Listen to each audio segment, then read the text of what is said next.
In Rivers State, the executive governor, Siminalayi Fubara, has unveiled his 2024 budget to a state House of Assembly that was made up of 5 lawmakers. It is a sign that politicians out there are spinning out of control amid the fires of discord that are reportedly being stoked by the former governor and now Minister of the Federal Capital Territory, Nyesom Wike. At the budget presentation, the cutback Speaker of the State House of Assembly, Edison Ehie, declared the seats of the 25 members who recently defected from the PDP to the APC vacant, were 25 or 26, whatever. Those lawmakers are said to be loyal to the former Governor Wike. The sitting was held at a temporary venue within the government house in Port Harcourt. Motion to declare the seat of 25 defected members of the Rivers House of Assembly vacant. This House received correspondence, notices, and publications, including letters from 25 members of the Rivers State House of Assembly of their former defection from the People's Democratic Party to the All Progressive Congress. And we have also confirmed this visually, including videos that were posted via media houses and including the social media. We are aware that it is the right members and every Nigerian regards freedom of association. Consequently, distinguished colleagues, the House, having deliberated formally on the motion before it in line with our standing order and the Constitution of 1999 of the Federal Republic of Nigeria as amended, I hereby declare the seats of the following honorable members of the Rivers State House of Assembly vacant. Joining us now are 3 lawyers: Liborous Oshoma here in Lagos, Chetam Thierry in Abuja, and Chuks Uguru, who will be joining us from Port Harcourt in Rivers State. Welcome, gentlemen, to the morning show. Well, let's start with the legal issues involved. And I would like the 3 of you, looks like Uguru is saying something, but thank you very much for joining us. Well, I would like the 3 of you to take the issues from the legal perspective. A number of issues have been thrown up. The legality of the demolition of the House of Assembly premises by the governor of Rivers State. The legality or otherwise of the House of Assembly of 5 members having to sit in government house in Port Harcourt. The legality or otherwise of the committee of 5 declaring the seats of about 25, 26 other members vacant. The issue, which is also legal, of the Court of Justice Dana Gogo granting an ex parte application declaring that Edison Ehie, a factional leader, should be a proper, Speaker of the House until the motion on notice is determined. And then, of course, the whole province of defection within the purview of Section 109 and also Section 68, 1, sub 1G of the 1999 Constitution. These are the key legal issues thrown up here. And I would like you guys, one after the other, to address those issues as much as you can. Let me start with you, the man in the studio with us here in Lagos, and that's Liborous Oshoma.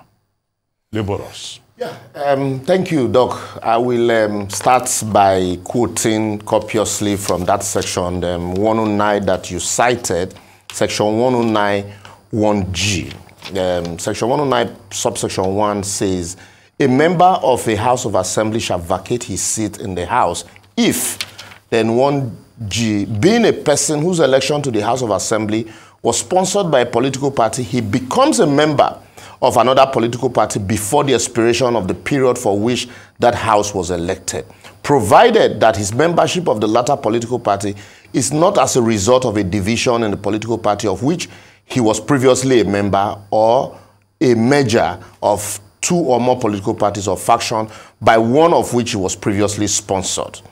And then if you go to subsection 2 of that section, it says, the Speaker of the House of Assembly shall give effect to subsection 1 of this section. So, however, that Speaker or a member shall first present evidence satisfactory to the House that any of the provisions of that subsection has become applicable in respect of this manner. So, in this case, the law did not state. They are then, going further, the Supreme Court had copiously, consistently interpreted what crisis in a political party means. And the crisis that the Supreme Court had interpreted means crisis at the center, at the national level of the political party. Not because what politicians usually do is to orchestrate crisis at even the ward level and now use that as a basis, as a yardstick to defect. So the Supreme Court had interpreted the imperative authority to say crisis in a political party must be crisis at the national level to the extent that it becomes very visible. And so it's a matter of fact here. And then versus Ondo State House of Assembly. Yeah, exactly. That's one of those cases. And then also, subsection 2 of section 109 has given the Speaker the power to declare such seats vacant. And also, when you now begin to talk about declaration of seats vacant and the issue of quorum, so the moment seats are declared vacant, you can no longer, when you're not in discussing quorum, you can no longer be talking about the entire numbers, but the numbers of those people whose seats are valid as at the time of sitting.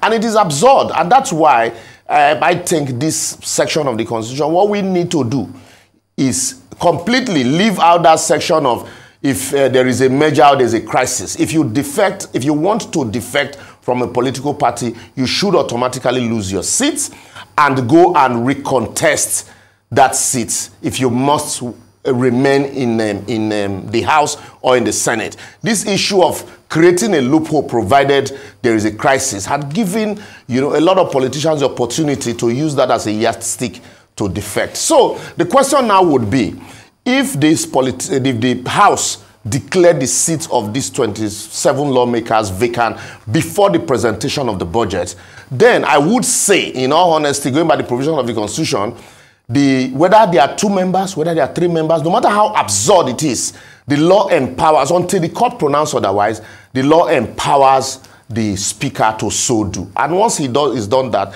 the quorum now becomes the 5 members or 4 out of the 5 members that are present whose seats are valid as at that time, no matter how absurd it is. And then the second point will now be, yes, there were issues as to suspension of the current Speaker before he was elected Speaker. But the court haven't granted an order ex parte stating that he is the subsisting Speaker, because we say the law is what the court says it is. The court haven't granted that order. That is the position of the law as of today. So until that order is vacated, he remains the Speaker, and any decision he takes, provided it's in compliance with the provisions of the Constitution, it is in all force. Okay, let me come to you, Chetam Thierry. What Oshoma has on is in line with the ratio in Abegunde versus Ondo State House of Assembly and also Fedeco versus Goni. But what are your own thoughts? What do you think should be the next steps forward? Because those lawmakers whose seats have been declared vacant, they can also go to court and challenge it. So what are your thoughts about what is going on? And particularly the ex parte order that was granted by Justice Danagogo that empowered the Edison Ehie, faction to assume authority. Thank you, Dr. Ruben, for having me once again. I want to also align myself with the position of my brother in the studio in Lagos, and by saying that if you look at the ex parte order from the courts in Port Harcourt by Justice Danagogo, you now discover that the ex parte order didn't just make Edison here, Speaker of the Rivers State Assembly, but it also went further to also give credence to even the demolition that actually occurred in Rivers State. If you look at some part of the order and all that, because it gave credence to it with respect to the renovation of the Rivers State House of Assembly. And when you look at that Abegunde against Ondo State House of Assembly, you, Honorable Justice M.D. Mohammed, JSC, retired, in stating and defining what division means in that circumstances, stated that if such division makes it impracticable, emphasis on the word impracticable, for the political party to function. And in the instant situation we have, there is no division within the PDP known to us, and whatever division they must have assumed that has led them into defecting doesn't make it impracticable for the PDP to function, as stated in the Abegunde case, which we are actually looking at, which is actually a local classical in this particular scenario.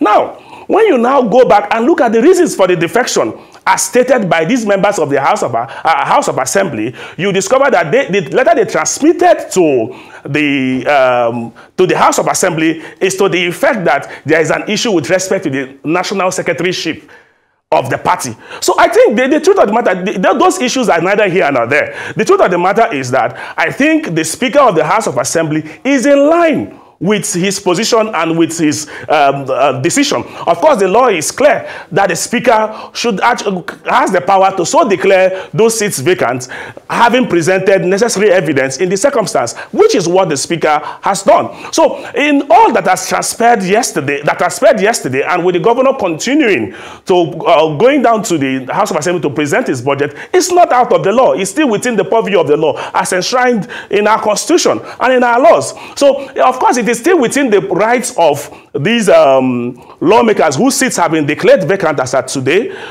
to actually exercise their rights before the courts, to actually reach out to the courts and appeal or and actually bring up an issue over the declaration that has been made. But whilst they are even doing that, or even before they do that, we expect INEC to, at this point, start up the process of conducting fresh elections within the Rivers State.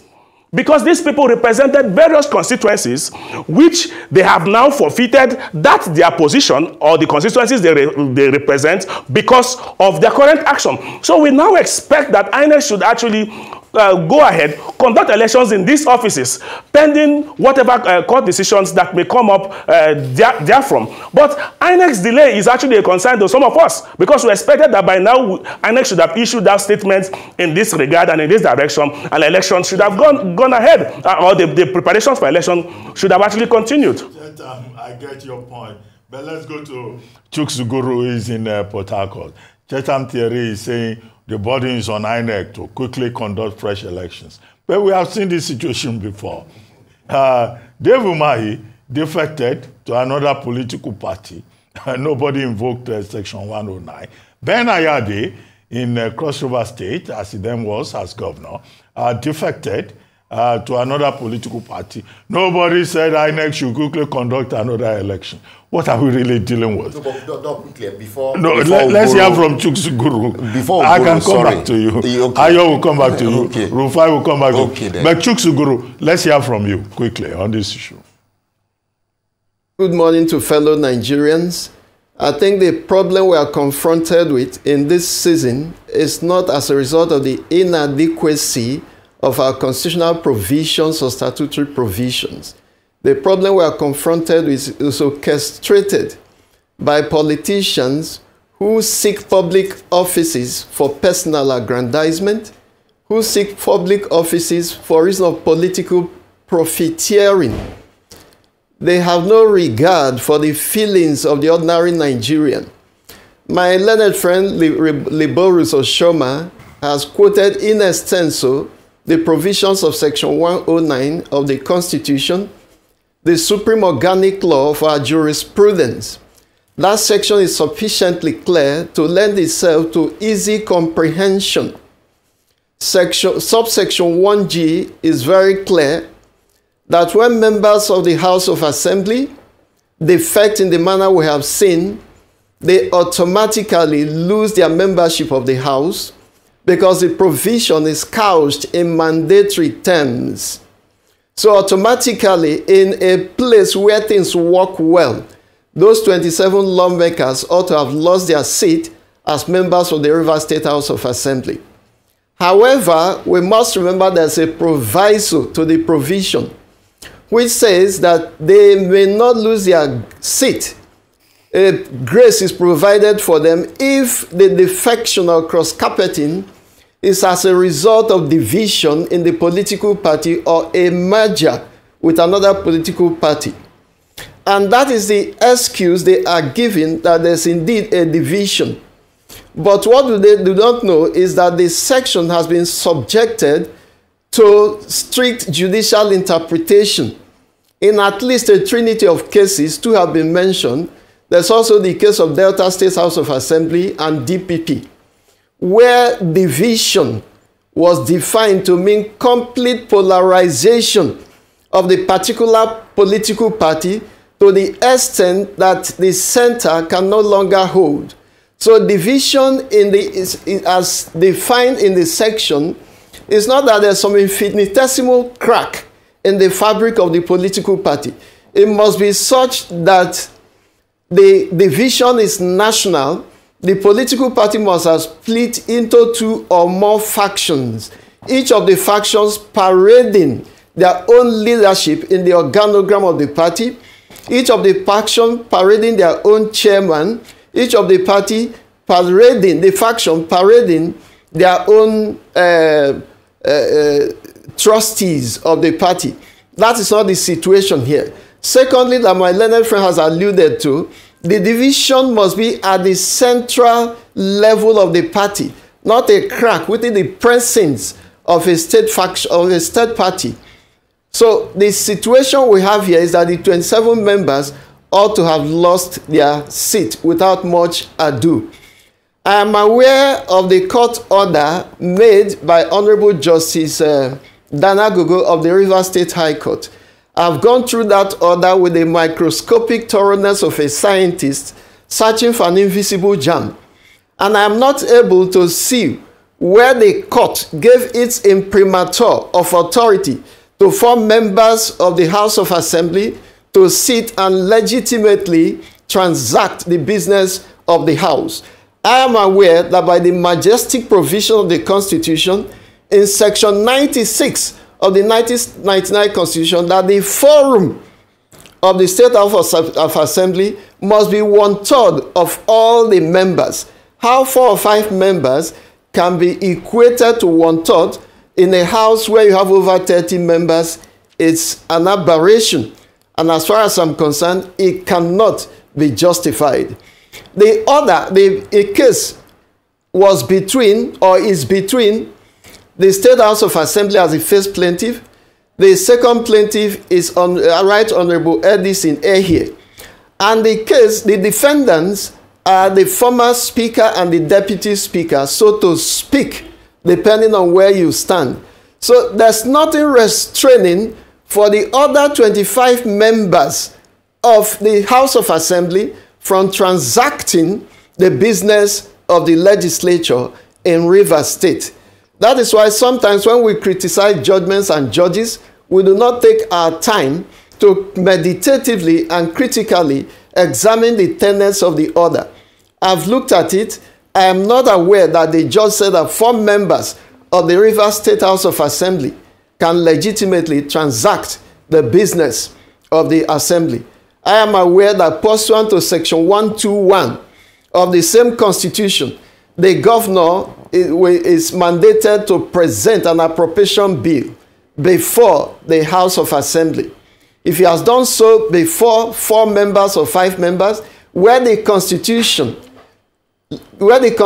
has expressly provided in Section 96 that the quorum for the transaction of business is 1/3 of the members of the House of Assembly, I cannot conjecture by any stretch of imagination where anybody would justify 4 members sitting to transact business as important as the appropriation bill. Like I have said, I am not aware that the court, by its order, gave the imprimatur of the court to sit and transact business of the legislature. All right, some have quoted the doctrine of necessity. Yes. Yes. All right, thanks, Mr. Uguru. Very important points you've made there, as with Mr. Thierry and Mr. Oshoma. And I'll come back to Mr. Oshoma because he seems to not agree with some assertions that you've made earlier in your presentation. One of which he said is that it's an aberration for only 5 people, 5 lawmakers to sit to receive the appropriation bill by the governor. We have had that conversation this morning and we've asked for clarity. In fact, Dr. Abati's first question was around that. So I'd like you to respond to that because a quorum of a House of 32 members would be about 11 if it's 1/3 of that. And so I'd like you to speak to that. For Mr. Thierry, I'd come back to you with regards to the APC's chairman in the state, Mr. Becker, who is saying that he hasn't received any information about the 25 members who defected. And so maybe perhaps you'd break it down for our viewers as to what would have been the proper mode of defection. Would a declaration or an announcement or a letter suffice, or receiving from, to the APC of these members? He said that he wasn't accepting it because the spirit of the reasoning behind their defection was not sincere. It wasn't sincere. And so in his own estimation, they haven't received, at least in APC River State. That's for Mr. Becker. And then for Mr. Uguru, I'd like you to just speak further in terms of, we're talking about next steps. The PDP have said through their spokesperson, Mr. Debo Ologwangba, that we're going to institute legal proceedings against the defection of the 25 lawmakers. What would their case or the basis of their case be, and what would be the next steps for them in terms of INEC's response? So I'll start with Mr. Oshoma on that. I'll move on to Mr. Thierry, and then Mr. Uguru can wrap up in terms of the responses. Yeah, Section 96, the quorum of a House of Assembly shall be 1/3 of all the members of the House. And then you can't read this section in isolation. Section 109 is that members of the House shall vacate their seat in the House if, being a person whose election, like I read before, and the Speaker of the House shall give effect to this section. So the question now is, like I said earlier on, if these seat had been declared vacant before the presentation of the budget, what now becomes the interpretation you would give to Section 96? What is the quorum of the House as at that time if 27 members' seats have been declared vacant? So if we say you have 4 members here and 2 have been declared, their seat have been declared vacant. So what it means is that you are no more members of the House. So that is it, because you can't take one section and read it in isolation. It must be read holistically. And there is no provision in the law. That's also a lacuna. There's no provision in the law where it says where members' seat had been declared vacant, other members shall not proceed with the business of the House until the issue is determined by the courts. There is no provision in our constitution in as far as that is concerned. The provision also allowed the members whose seat have been declared vacant to approach the court and seek for redress or proper interpretation. But for as long as the seats have been declared vacant and there is no order, a contrary order, the business of the House continues. That's why I said no matter how laughable or absurd it is, that is a lacuna, a very serious lacuna in the Constitution that we also need to take cognizance of. And then quickly, I must say this. That's why I think the business also, the position of the court is that anywhere the business of the assembly must be conducted in the place statutorily meant for that business. And so I think that was why it is the same script that Oshomole had used, that same script. Amechi used it. Obaseki used the same script. Anytime there's a crisis like this, you rush to demolish the State House of Assembly or remove the roof to make it incapable for them to conduct the business of the House in the place statutorily meant for that business. So I think the issue of demolition of the State House of Assembly has completely nothing to do with a technical test or credibility test of the Assembly, but just to deprive the members of the opportunity of sneaking into that Assembly to conduct a contrary business. Or because if the what do you call it, the House of Assembly is sitting statutorily in the placement for his business, it will be impossible for the governor or the PDP members to deprive others 27 lawmakers of coming into that assembly. So that, I think that was why they did that. It's a script that we all know. And then on the issue of quorum, and I said, and I must say this, except someone is showing me a contrary position in the Constitution that where members' seats are declared vacant and then the business of the assembly should not be conducted until the court rule on it, then that's where we fought the if you like, call it kangaroo presentation or the laughable presentation of budget that happened in the assembly in Port Harcourt. But our Constitution made it so. A situation where members brought, you know, this absurd situation on a house where 27 members decide voluntarily to say we no longer want to be members of this house on their own. What I think what has happened here is on their own volition, they walked out on the house. And so what is the quorum that is remaining now is 4 members, and the business must continue. And so that is why we're having this absurd situation. And I must also add this is not legal or though. This scenario played out in Lagos before. I think Wike should be advised that this scenario playing out in Port Harcourt, he should handle with caution. In Lagos, there was a time the party people in Lagos during Ambode's tenure felt Ambode was pulling the rug under the feet of the party members. The party leaders didn't just initiate proceedings of impeachment against Ambode, even though they had the power and the capacity to. But they waited for his tenure to lapse. And then when he was seeking a second term, that was when they sprung that surprise of, oh, the party had decided that nobody should get automatic ticket for a second term. So I think the issue of Rivers State should have been managed that way, or to avoid this absurdity and this laughable situation that we find ourselves. Let me come to Thierry. Thanks a lot, Mr. Oshoma. With regards to the response by the APC chairman in the state saying that he hadn't acknowledged the 25 lawmakers who defected because he didn't, number one, think their move was sincere, and also they hadn't followed due process. What's your take on this? Okay. Let me state clearly, it is not the duty of the state party chairman to determine who is a member of the political party or who is not a member of the political party, because every member of every political party is a member of the party from the ward level. That is why it is only the ward who can suspend a member or remove someone as a member of the political party. So the APC chairman making such assertion that notice has not been given to you, there's a process to these things.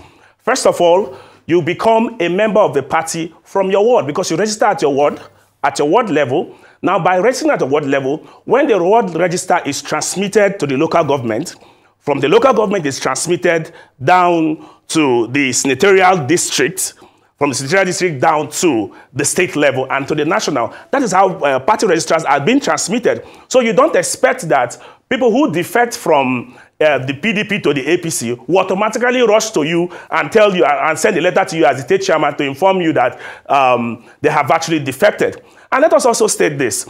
Defection from a political party to another political party, the fact that a communication in writing has been issued to the leadership of the House of Assembly is enough. And that is exactly what these members did. So the fact, if the APC chairman in the state is saying that he is not aware, it's not our problem, it's not a problem, it's not an issue. But it doesn't stop the defection process. It doesn't invalidate the defection process. He should wait until the local government is able to transmit the updated register of the party down to the state level. Then he can be properly informed in that regard. There is no law or no rule that says that anybody who is defecting has to send a letter to the state chairman informing him of their defection.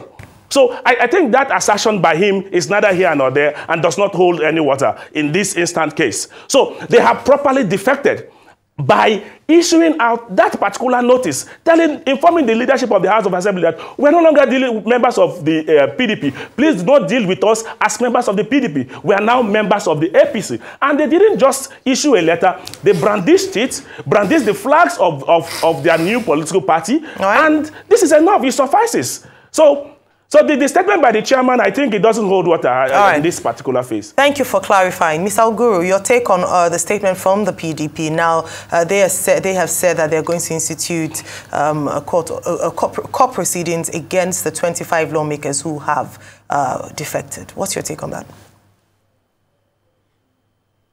Well, going to court is their prerogative. They have a constitutional right to do so.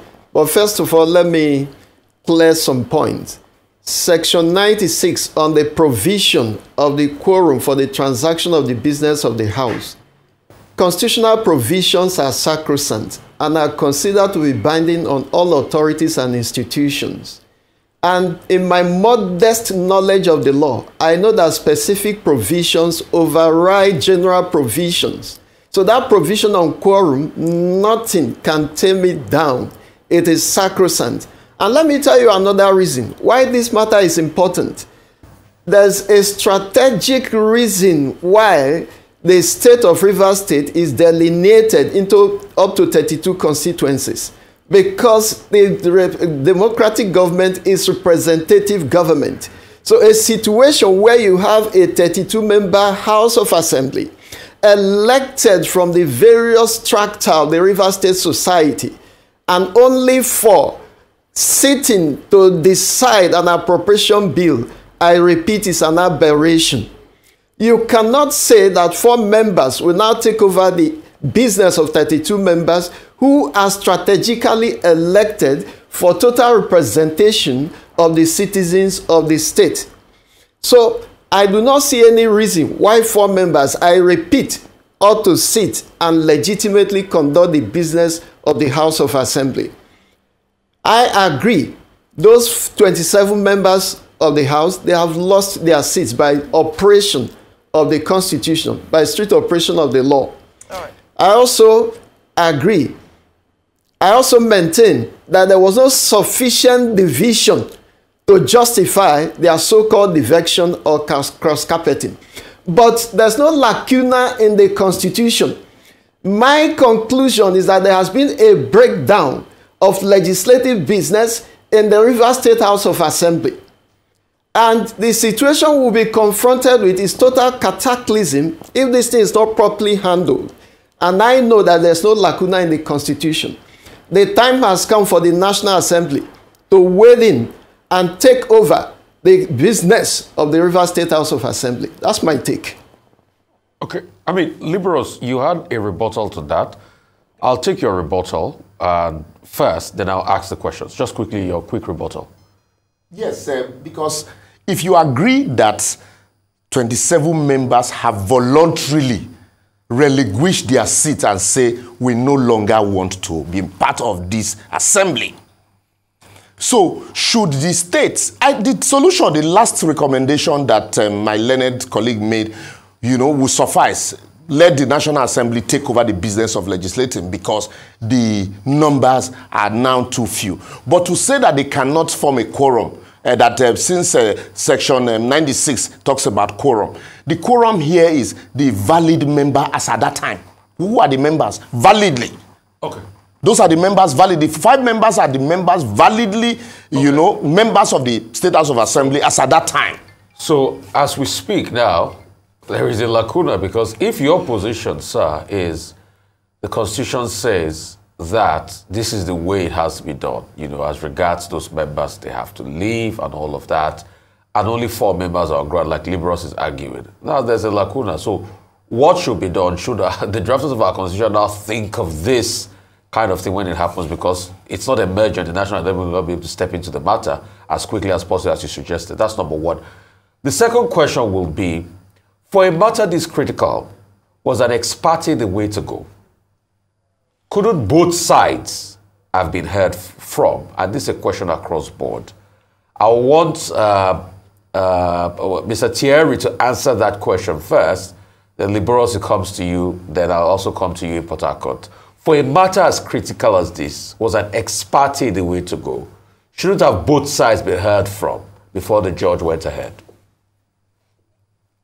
Mr. Thierry, you first. To answer that particular question, Before I get to answer that particular question, let me first of all address this issue of quorum. And if we look at the sections of the Constitution, Section 109 clearly, and Section 68, sub 1, you'd also discover that the Constitution envisaged a situation where a member of the House of Assembly who decides to defect to another political party, envisaged situations where he should ordinarily, honorably resign as member of the House of Assembly.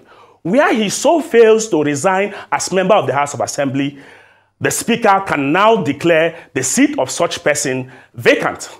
Now, saying that quorum was not constituted, was not constituted in the instant situation we are dealing with, I beg to disagree with it. Because if you look at the situation, there is a natural presumption that these people have resigned and in the eyes of the law are no longer members of the House of Assembly.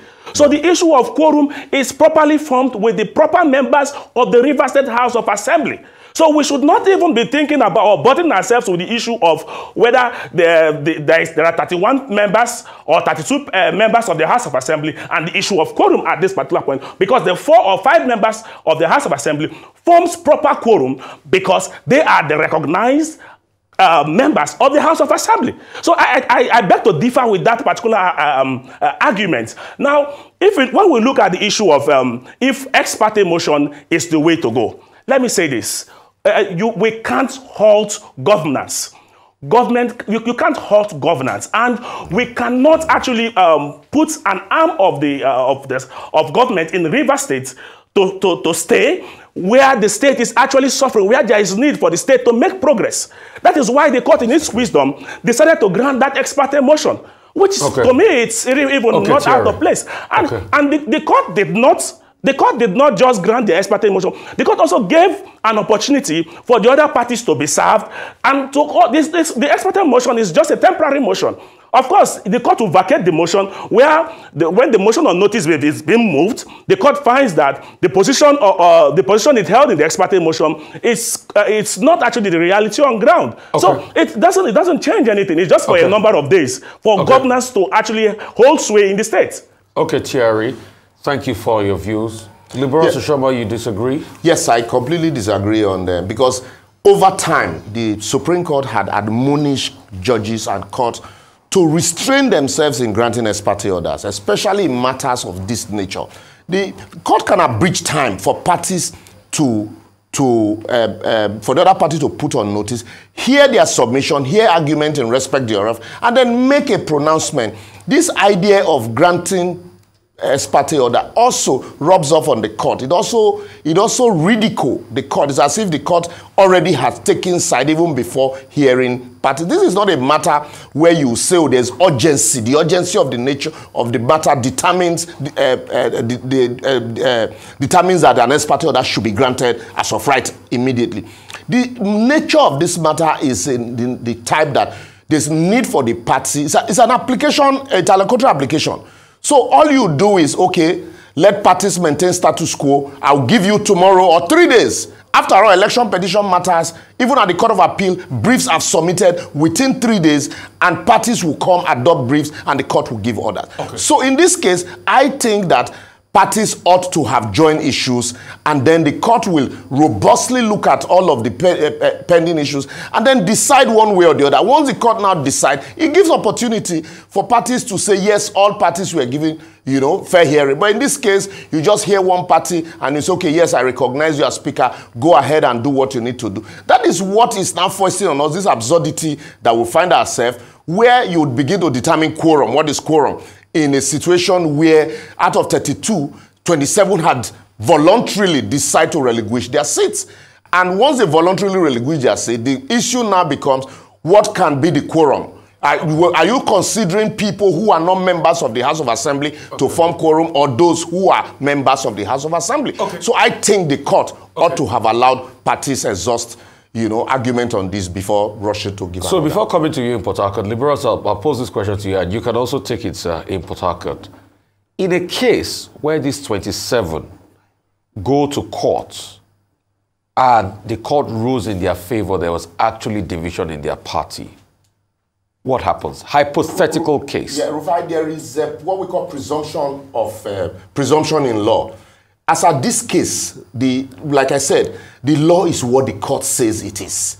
As at this present situation, the fact remains that it is only 4 or 5 members of the State House of Assembly that you have. And once that, everything that is done by those 5 members is presumed regular, is presumed correct, until there is a law or an order of court saying... Liborous, you didn't answer my question. That's what I'm saying. A hypothetical scenario that this happens and these 27 lawmakers or 25 lawmakers go to court and the court upholds and says there was actually division. It does not invalidate what has been done, because there is presumption of correctness, there's presumption of regularity in favor of what is being done now, except the court holds otherwise. If the court says there is... That's why I said it's a matter of fact. If the court says there is actual division, that means they are members. But it does not invalidate what had been done while they were away. I'll come to you, sir, in Port Harcourt, Chuks, Uguru. Your take on these two, at first ex parte and the other question I asked Liborous, Yes, the situation we have in Nigeria now, regrettably, is a situation of a desperate malady always being met with desperate solution.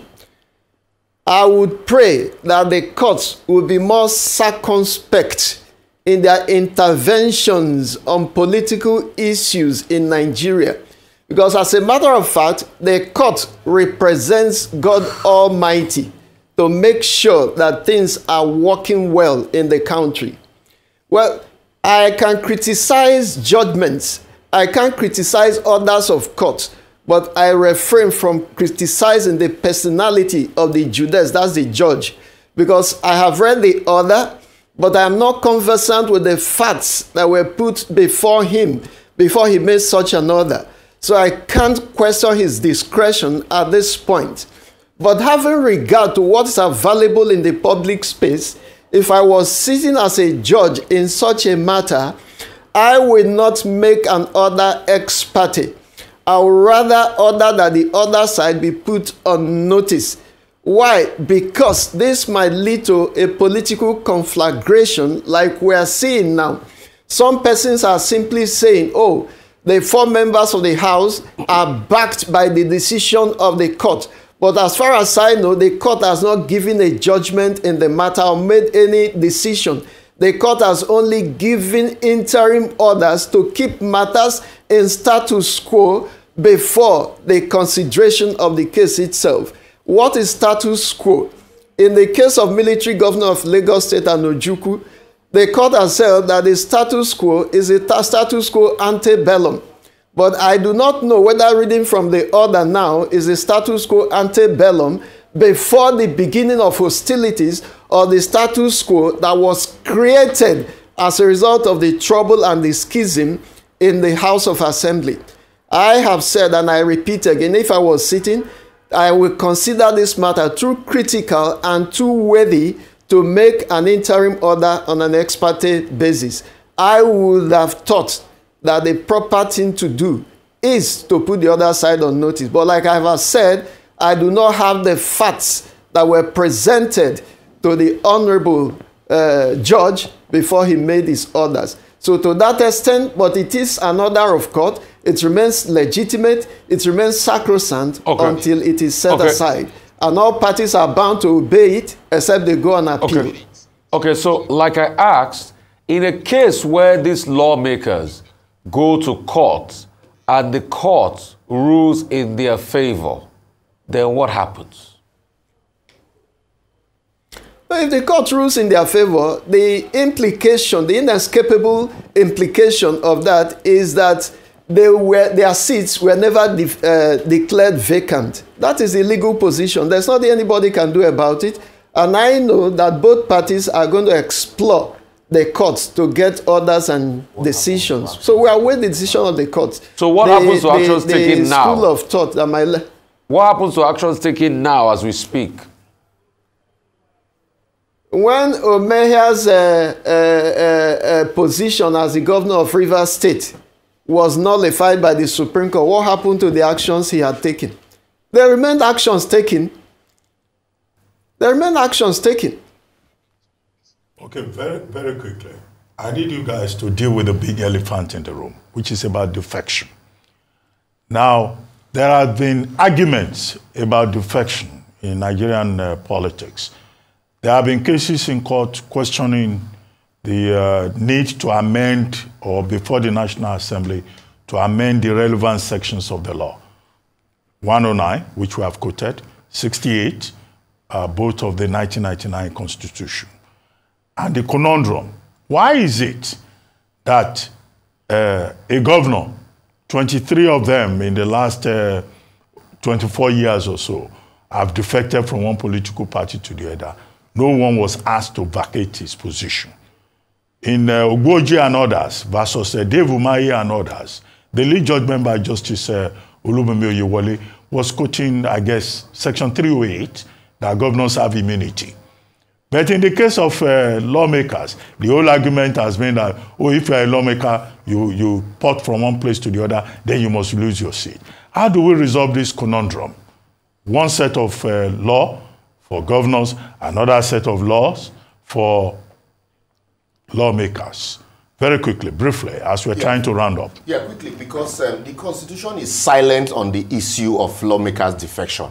Where the court would have been given the opportunity to interpret this section before the Umahi's case was, if you remember, the 7 governors from PDP that defected into APC. But at the end of the day, that case was warehoused and the matter was never decided until after their exit from office in 2015. But as for lawmakers, the law is explicit. The provisions are very clear that once a lawmaker declares, what do you call it, once a lawmaker, you know, cross carpet, he automatically loses his seat. But for the governor, there is no such provision in the law, in the Constitution. So that's why there is a lacuna. But I think the law itself should be completely amended, that once you declare, once you cross carpet, this window of if there is a crisis or no crisis, once you are leaving the political party, since the court also had admitted that the seat belongs to the political party, and the law should be amended to accommodate the fact that once you leave the political party, that seat, you should relinquish the seat automatically. If you must come back to that seat, you go to that other political party you are moving to and contest election there. That's the way it's obtainable. Let's go to Thierry. One of the issues in Uguru and others versus Umahi and others was Section 40. So why should governors have the right of freedom of assembly, and the same will not be made available to legislators? Does that make a case for taking a look at the circumstances of defection as provided for in our laws across board? Now, unfortunately, that boils down to our Constitution and how our Constitution is presently being couched. And that's why some of us have also advocated that the Constitution should be amended so that some of these lacuna that has been created by the Constitution can actually be taken care of and addressed as much as possible. So we won't be having all these issues we're having in the country with respect to the law. And just like my learned friend had also said, it is quite also important that we have a law envisaging a situation where the moment you leave your political party, whether as governor or not, whether you have immunity or not, you should vacate off your seat. And you should vacate your seat, and a fresh election is conducted in that particular office. Now, this would actually check on politicians cross-carpeting and would actually check on these loss of integrity we have found in our politics, where people just wake up in the morning, decide to leave their political party in which they have been actually elected from. Now, but the court has also stated clearly, as my brother also alluded, that votes are casted against political parties. So it is a party that is voted for, not necessarily the individual. So naturally, even if the court has actually taken this particular step, we need not even look for any amendment to our laws, because this is the position of the law, as it is, that the votes are casted for members. So the moment you are able, you move from a political party to another political party, you automatically lose your seat completely, because the mandate you were given was given to your political party and not necessarily to you as an individual. In this particular situation. Thanks so it's an issue. Thank you, Thierry. Thank you. Let's quickly have the input from Chuks Uguru in Port Harcourt. Chuks, over to you. Well, the problem here is the expresso unis rule of interpretation. That is to say, the express mention of one thing is an exclusion of those things not mentioned. We do not have the equivalent of Section 109, subsection 1G, as it relates to governors and other holders of political offices, except for the members of the National Assembly and the members of state houses of assembly. The business of the court is to interpret the law the way it is. Unfortunately, we seem not to pay due regard to the provision of Section 221 of the Constitution, which states that it is a political party that presents candidates for elective offices. If that is the position, I believe, in my modest reasoning, that any elected officer who vacates or defects from his political party ought to lose his seat. Unfortunately, the way the law is today is that such applies to only members of the National Assembly and the members of the state houses of assembly. Until the Constitution is amended, there's not much the courts will do. Well, thank you very much, Chuks Uguru, joining us from Port Harcourt. Thank you, Thierry, joining us from Abuja, and Liborous Oshoma, who is with us here in the Lagos studio.